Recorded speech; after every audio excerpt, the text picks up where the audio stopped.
Welcome back to Movies TV Mad, and of course you can follow me on Twitter at Movies TV Mad, and welcome to Wednesday's edition of the DCEU Daily. Surprise, surprise, there are still no DCEU updates, nothing massive going on in DC animation, DC live action. There's literally nothing to talk about. Don't go away, don't go away, we're gonna talk, man. Be loyal subscribers and stick with me. Smash that like button, comment down below. Right, Man of Steel and Batman vs Superman Dawn of Justice and Zack Snyder's Justice League Snyder Cut are three of the most unconventional CBMs ever made.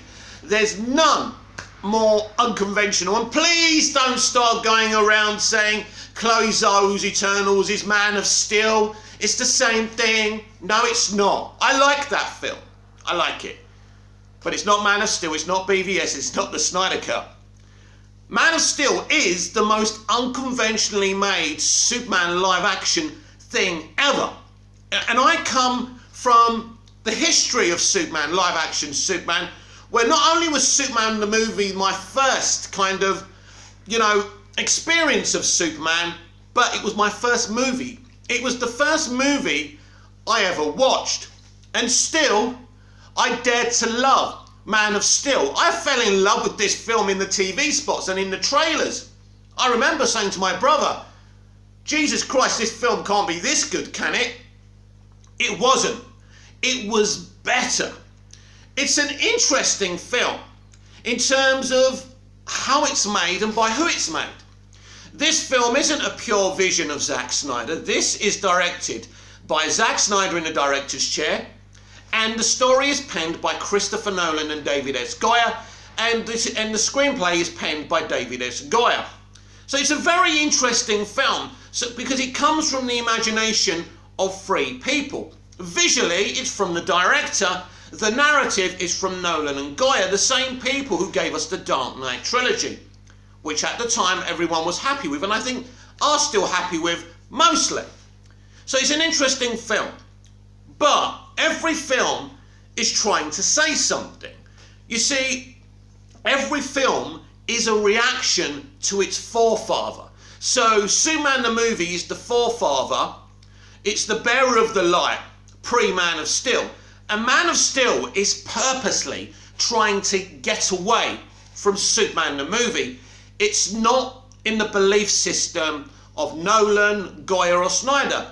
But what's interesting about Nolan, he loves Superman the movie. We've all seen that interview he did, that convo he did with Dick Donner, God rest his soul, or should I say, Superman rest his soul. The pioneer who was the first person to do Superman live action justice. I mean, they tried their best with the George Reeves show, but come on.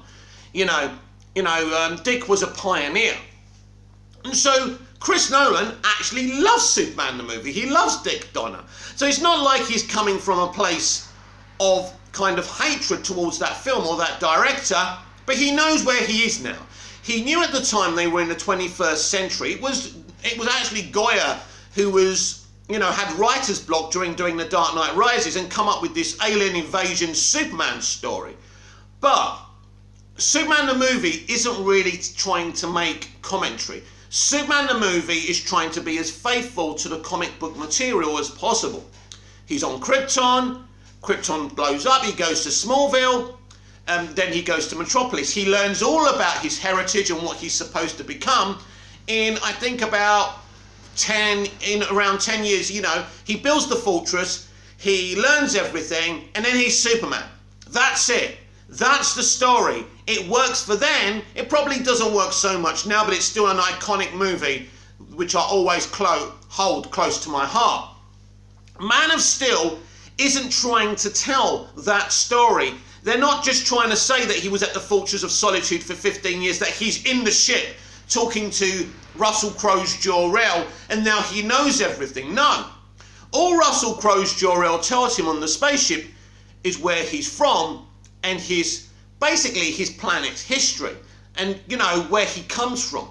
Now, he tells him what he kind of expects of him, but that doesn't necessarily mean that Kal is going to become what his father wants him to become. So he says, you will give the people of Earth, a great example of hope, or whatever he says. I can't remember the exact words, right? You know, they will fall, but in the end they will join you in the sun. Something like that. You can, I'm sure you smart asses will comment down below and let me know the actual dialogue. But the whole point of Jor-El saying that is when he says they will fall. In other words, they won't believe in you at the beginning. In fact, Jor-El's kind of dialogue there is explaining the Snyderverse to us. It's saying don't expect things to come easy to this version of Superman. And so they kind of were talking about Man of Steel, Nolan, Goyer and Snyder, saying really this is Superman Begins, which it is. So you really have got a guy who was brought up in Smallville by a contemporary version of Jonathan and Martha Kent. So they're a little bit different in this version. So in terms of bringing him up, they bring him up with great values, but when it comes to protecting him and hiding his secret, they're willing to see other people die to see him survive. And this is the whole thing that people misunderstood when young Clark saves the kids on the bus. What do you expect me to do? Let them die? Maybe. Because from Jonathan's point of view, it's you're what's important. It isn't the time to reveal yourself now. They're going to put you on a fucking lab chair and experiment on you. If they can. So my goal, my responsibility as your adoptive father is to protect you and to hell with everyone else. Now that might seem anti-Jonathan Kent, but in fact, this is exactly who Jonathan Kent has always been. Yes, he has these Midwestern values, which is great, and Clark's been taught those things, and you can see it in Cavill's, performance and in Clark's and Cal's personality, but there's still other elements that he's been brought up with. I think what encapsulates this version of Superman is when Zod's threatening Martha and, Superman comes flying, he goes, "You think you can threaten my mother?" I love that bit, it's iconic. What that tells us is, this isn't the finished article. There's a lot of humanity in this character. That's what a human being would do. If someone threatens your mother, wouldn't you do the same thing? Basically, I mean, you can't fly and throw him in a petrol station or a gas station, as you Americans would phrase it, but that's the point. He's very, very human. He hasn't got a lot of his Kryptonian kind of qualities, apart from the powers, because he wasn't born on Krypton. He wasn't raised on Krypton. He was raised in Kansas. And people in Kansas, I assume, them coming from a small country town, are very real people in their reactions. They speak first and think later. So I think that moment when, Clark reacts to Zod threatening Martha is brilliant, because that's exactly what the character is. That's what makes this version of Clark Kent, Kal-El Superman, so relatable, because he has human reactions. And I think that bit in the bar, I always talk about it. I think it's amazing that Clark has to withhold his temper. He has to be what he's not, which is in control. Now, Clark seems in control in that moment. I mean, the guy's chucking beer over his head, he's mocking him, and Clark still reacts. He ruins his truck. Now, fuck knows how he knew which one was his truck, but we're just going to have to go with it, right? A little nitpick. So he's not in total control, but better for him to destroy the geezer's truck than to destroy him. This is an apt lesson we learn in the flashback when Whitney Fordham and a group of kids are bullying Clark, and Clark's on the floor squeezing a bar to fucking death, right? Again, better the bar than Whitney. That's the thing. And then, Jonathan comes up and he goes, part of me wanted you to, beat that kid up, but would it make you feel any better? The truth is, for a split second, you probably do feel, I've been in those positions, you feel better for a split second, but when you realise it and you look at your fist and you realise the damage that you've done, then you take a step back, you think this is not the way to be. Do we live as this is like what social media has done to us. Do we live as reactionary people, or do we take a step back and think about our actions before we enact said actions? So there's a lot, this is what I'm saying. Superman the movie doesn't have anything to say about itself. It's a great fantasy movie and I love it. But Man of Steel is a contemporary live action version of Superman. And this is what makes it so fascinating, because it has a lot of environmental commentary. These days we see films talking about identity politics, where Snyder, Goyers and Nolan's film is talking about the fucking environment. What's more important than the fucking environment, the world we fucking live in? We are destroying our world every time we put deodorant under our arms, and getting our fucking, petrol guzzlers, right? We are destroying our world. Now, what this film does very smartly, you don't even really know they're talking about the environment, that they've got environmental commentary. And the environmental commentary is there to be taken advantage of, because that's what happens to Krypton. Everyone ignored it. What planet in the real world are people ignoring that the environment is endangered and we're destroying our own world? Our world! We're in denial. And what happens? What happens on Man of Steel, in Man of Steel, is that Zod comes to Earth to turn, think about this, to turn Earth into Krypton. What is NASA and Russia and China doing right now? Searching for other planets, looking if they're inhabitable for human beings to live on, just in case we do destroy this world. Totally. And ultimately, maybe beyond our lifetime or in our lifetime, eventually the Earth will be destroyed and we will become General Zod. That's fantastic fucking storytelling and writing and commentary. Think about that. Through what Siegel and Schuster came up with for the reason for, Kal-El leaving Krypton, they've used it for environmental commentary. But like all brilliant writers, they don't make it into a lecture. The Battle of Metropolis and what happens in Man of Steel is consequences totally of what the Kryptonian Council did, living in denial of the environment being destroyed on Krypton. And this is why General Zod took over the planet, because they were doing wrong. Now, he did wrong to take them and kill that lady who was on the council. Of course it was. Ultimately, what he was doing was futile and too little too late. And he's gone mad, because what happens is life drives you mad in the end. And in the end, when the world breaks you, your actions may seem pure to you, but they're not. You're not doing them in the right way. You're hurting people to solve a problem, and you can never solve a problem by doing that. And this is, again, let's go to Zod. Zod is this amazing character. You can't even call him a fucking villain. He does villainous things, but he's actually a very good man. That's the thing. He's a good man, or he was a good man. Zod is a man of honor. Zod was a soldier. Not just a soldier, he was the soldier on Krypton. He was Superman on Krypton. Sensational. Who gets corrupted. He corrupts himself through anger and bitterness. It happens to so many of us in the real world, doesn't it? Again, great commentary. And so from being this honourable guy, he totally loses it.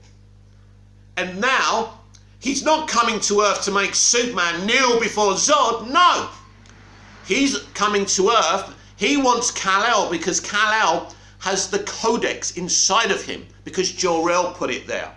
He has the DNA of 1 billion Kryptonian lives. Zod wants to extract those lives to repopulate Earth when he turns it into Krypton. So it's a very vast film, and it's a very clever film. And if you are like most of us Snyder fans and the original fans of the DCEU, I think most of us are quite intelligent people, and we look deep into this commentary. The MCU doesn't have deep commentary. What's smart about Man of Steel, on the outside it looks like a popcorn chomping, epic, beautifully looking movie, which it is. But if you open it up, there's a lot of beautiful commentary in this film. And then you get kind of a great dynamic with Lois and Perry White. And there was a lot of controversy about, who was cast as Perry White. But actually it wasn't done for any reason that the actor is fucking iconic. I mean, he's fucking Morbius, for fuck's sake. Still can't believe he's not going to be in the new Matrix. That's either going to flop or be the first $1 billion, pre-pandemic movie, isn't it? Or post-pandemic movie. We'll have to see about that. This is the DCEU Daily, after all. So Man of Steel is a multi-dimensional movie, where Superman the movie is a one-dimensional movie. It's a great movie, and it was the right film for the right time. But Man of Steel is playing so many decks of cards, and it's brilliant. It looks great, it feels exciting, the music's rash and bash. What it is, this film is, it's like taking a lot of, it's like drinking Red Bull, and you're really perked up and hyped up, but then the Red Bull wears off. So by the end of the film, the Red Bull has worn off because they're just talking in the Daily Planet. And you want to do it all again. And this is what makes Man of Steel so rewatchable. And when you think about the MCU movies, I don't think many of them are that rewatchable. Even the first Iron Man film, which I quite like, I've got a soft spot for, Man of Steel puts a lot of hats on. And it really does work. And as I say, this is a vision of three people, three guys. And it works so well.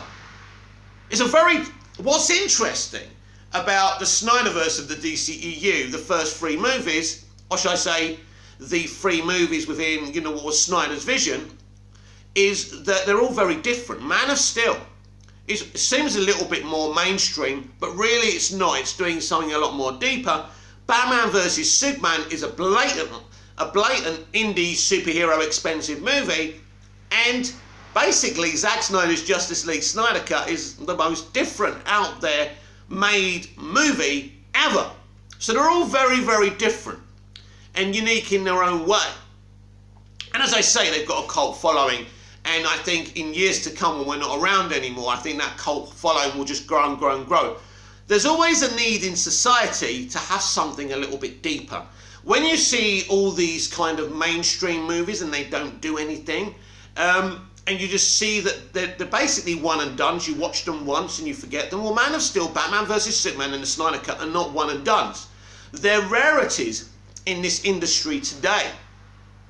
And that's what's interesting about them. They're in the middle of this superhero genre. Man of Steel came out, well after Iron Man.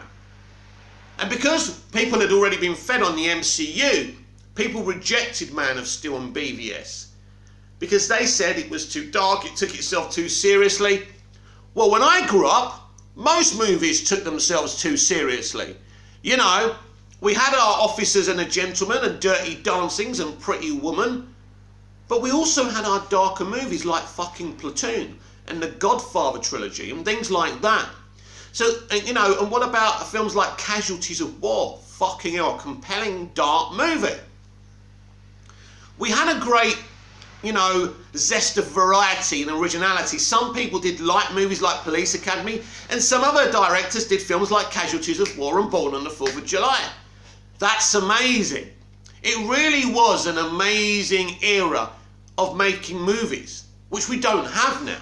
It's just another version of the same thing. And the more superheroes make more money, the more we're going to go down this way.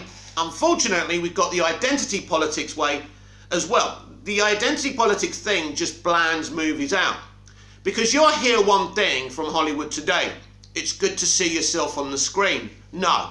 It's not important to see yourself on the screen. It's important to see yourself on the screen being represented as a multi-dimensional character with flaws. But unfortunately, the extreme left don't see it like that. They believe that minorities must be represented in stories by being perfect and superior than the straight white male. And that goes for not just minorities, people from the LGBTQ community as well. So if you're from those communities, you're never going to be represented with a multifaceted character, or that you have flaws, because that's not allowed. And there lies the problem. Sorry, I'm not sure. That's my bloody machine. If you heard that, I do apologise. But we're not starting again because she interrupted. Shut up. Anyway, so yeah, that's the problem with movies. Now, Snyder is very inclusive in his casting and his storytelling. We've seen it. There's a lot of people who accuse Snyder of being this, that and the other, but it's not true. He's very, very inclusive in his casting and his storytelling. It's all over the place. But he still makes his characters rounded and flawed. And that is what's important. And I think Snyder is a very, very unique storyteller in that sense, and I think he's only going to get more and more popular now. People are kind of realising now that they kind of misunderstood Snyder, and I think a lot of people are kind of, in an experimental way, are going back to look at his DC movies, especially. But Man of Steel is that moment in time where, you know, an experimental couple of writers had already had a successful, you know, Batman trilogy under their belt, thought, yes, just do what we want here. And they could get away with it because Christopher Nolan was God at Warner Brothers at that time. So it was amazing. I mean, literally, Nolan was the guard dog that kept, you know, Kevin Sugihara or whoever was in charge back then away from Man of Steel and protected Snyder. That's why you'll never see a director's cut of Man of Steel. There's no need for a director's cut. Although, if there are some extra scenes there, Zach, I'd love an extended edition, please. 3 hours, please, another half hour? Come on, you must have the footage, Zach. Go on. Anyway, yeah. So really, because of all the issues with Snyder's DCEU behind the scenes, with his disagreements with his bosses and studios, Man of Steel was actually the perfect storm, where he was protected by Nolan, so he could literally be as creative as he wanted. But always remember that Man of Steel is the creation of 3 people, not just Snyder. And that's quite interesting to me, because then we went from them to Snyder and Terrio. It's interesting, isn't it? It's very, very interesting, because I think because of the box office of Man of Steel, which the studio felt should have at least grossed $1 billion, and I agree a Superman film should be doing that, but I don't really think you can say it's because it's a bad film that it didn't make that money. That's the interesting thing about Man of Steel. It's a great movie. It's just very unconventional. And it's its unconventionalness that didn't bring it the $1 billion that Warner Brothers craved for it. If it was a basic modern day Superman the movie, I think it would have done just as well as Superman the movie. But when things are different and unconventional, you can't expect people just to embrace it. I don't attack people who don't like Man of Steel. As I say, it's unconventional. So you drive people away when you make a film like that, but I certainly still appreciate that film. It's a very special movie. So, in the past few days we've spoken about today, Man of Steel, Batman vs Superman, and Zack Snyder's Justice League Snyder Cut. And I wanted to do this again, go back to these movies, because these movies are important. Because really they are the inception story of the DCEU. I mean, the DCEU is a survivor. You've got to give it to the DCEU, or, you know, in one shape or form or the other, it survived. And I think that's amazing that we're getting this multiverse strategy now. And the Snyderverse will be one of the most important things in Andy Muschietti's Flash movie. It's going to be there. They're using all Zack's people.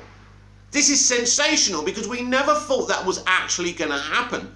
And maybe, just maybe, Warner Brothers, seeing the success of the Snyder Cut and the money and the views it's brought in, maybe they thought, fucking hell. Because this is what they do. When people like something, you know, they want to show you more of it. So this is really going to leap off from the Snyder Cut, this Flash movie. Now, what it changes from that era and what it doesn't change, I have no fucking idea. Now, publicly, Warner Brothers Pictures would never want to admit the success of the Snyder Cut.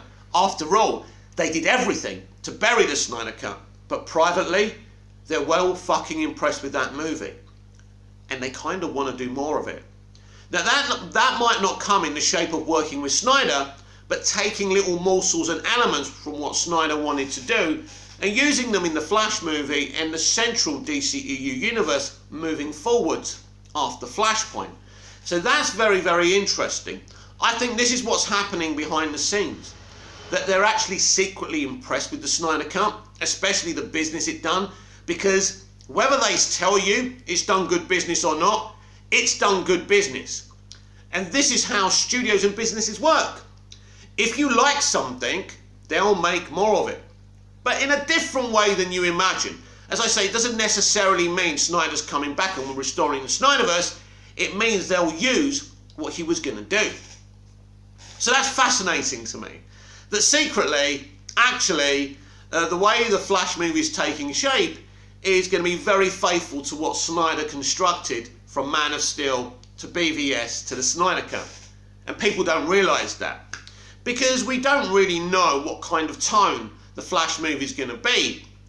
I think seeing that sneak peek at DC Fandom kind of educated me a little bit that it's pretty much like nothing else we've seen in the DCEU before.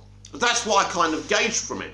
But you can't really, it doesn't really, when you get that scene, when you've got the other version of Barry, and you've got Sasha Calais' Supergirl, it's so that shot is so unique to me, it's so weird to me, and I think, yeah, this is going to be another deep dive, unique take for these DC characters and these DC universes. Good, bring it on.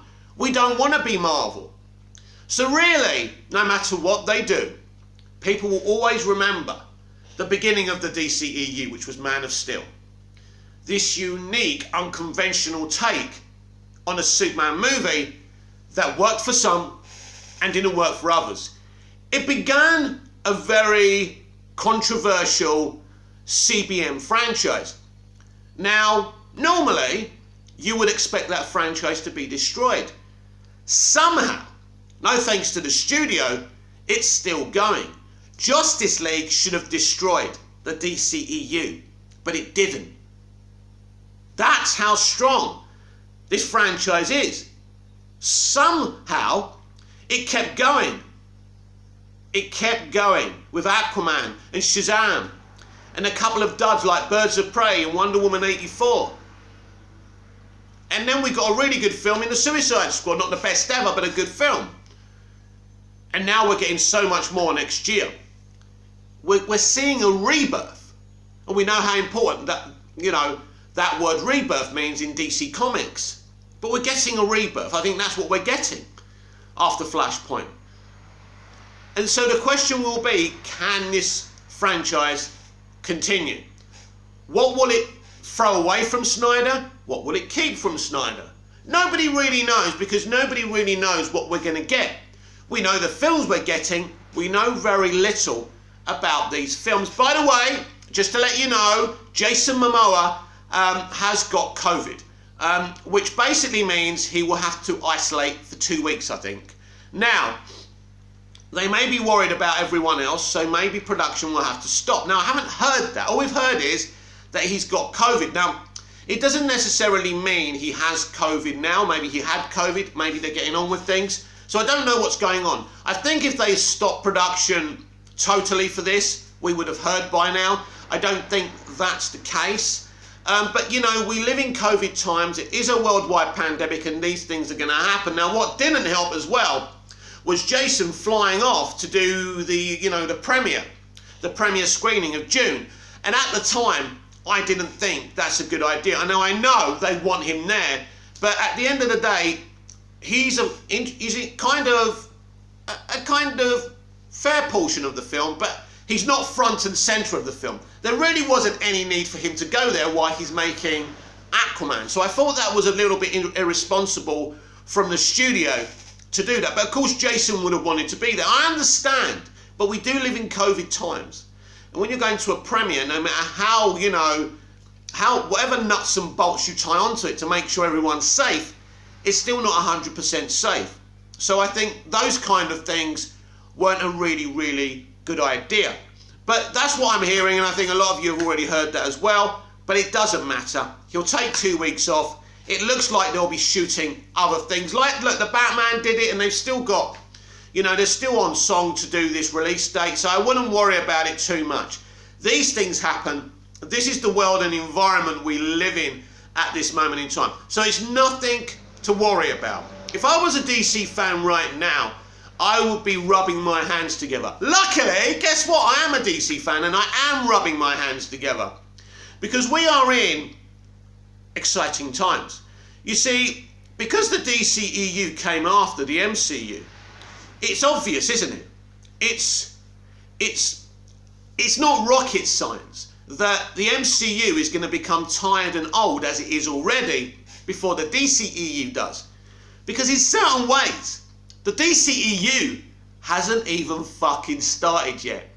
But the MCU started a long time ago, and when you start to make things a little bit different from the stuff that people enjoyed and liked, you have a problem. But I tell you what, the thing the DCEU has on its side, it's always been different. This has been the DCEU Daily. I'm Mick, your host with the most. Just ask your girlfriends and your wives. Please like, share, comment, subscribe, hit the notification bell so you never miss this perfection. And after all, let's admit it, it is perfection. And I'll be back tomorrow with even more DCEU Daily. Until then, goodbye.